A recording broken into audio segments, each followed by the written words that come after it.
بۆ ڕزگارکردنی گیانی باوکی بەشێک لە جگەری خۆی بە باوکی بەخشی بەڵام خۆی گیانی لەدەستدا.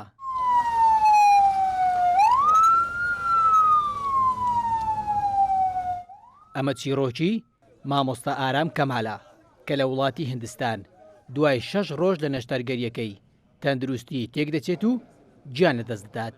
مامۆستا ئارام بۆ سمبولی کوردستان، مامۆستا ئارام ئەرکەکی مرۆڤایەتی بەجێگەیان. بەڕاستی نازانم چ برێم لە بۆ مامۆستا ئارامی.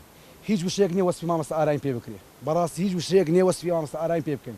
بەڕاستی ئەمر و ئیرادەی خوای گەورە ئەو حالە بوو مامۆستا ئارام لێوێن وەفات بکە. مامۆستا ئارام کە نیشتەرگەری را و جەرجی پێشکەش کرد بە باوکی بەڕێزیان بەداخەوە بەڕاستی 6 ڕۆژی یەکەم سەعاتی زۆر باش بوو، بەڵام لە ڕۆژی سێشەمە یان واتە شەوی شێشەمە باری تەندروستی بەرەو خراپی چوو، زۆر وەزعی خراپ بوو، دوایی بەهۆی نۆبەی دڵ گیانی پاچی سپارد.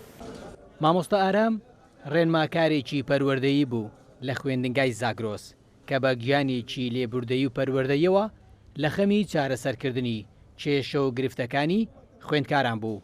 مامۆستاکانی هاوڕێشی بەم جۆرە باز لە مامۆستا ئارام دەکەن. کاتێک کە قوتابی کۆلیژ بوو بۆ توێژینەوە یاخود بۆ هەر راپۆرتێک هاوکاریم دەکرد، یارمەتیم دەدا، ئەو کاتە زۆر چوو چالاک بوو. دوایەوە کە بووە توێژەر لە قوتابخانەکاندا من سەرپەرشتیم دەکرد، بەڕاستی مامۆستایەکان و بەڕێوەبەر و سەرجەم قوتابیەکان خۆشیان دەویست و خۆشەویستی ئەوان بوو. مامۆستا ئارام لە دوای خۆی کچێکی 3 ساڵان جێدەهێڵێت. ئێستا کە سوکارەکەی لەلایەک لە پرسەی مامۆستا ئارامن، دڵیشیان لای باوکیانە لە وڵاتی هیندستان کە تەندروستی ناجێگیرە و تا ئێستاش بە مەرجی کوڕەکەی نەزانیوە. ڕەمزە ڕەحمان، کورتسات نیوز، هاولێر.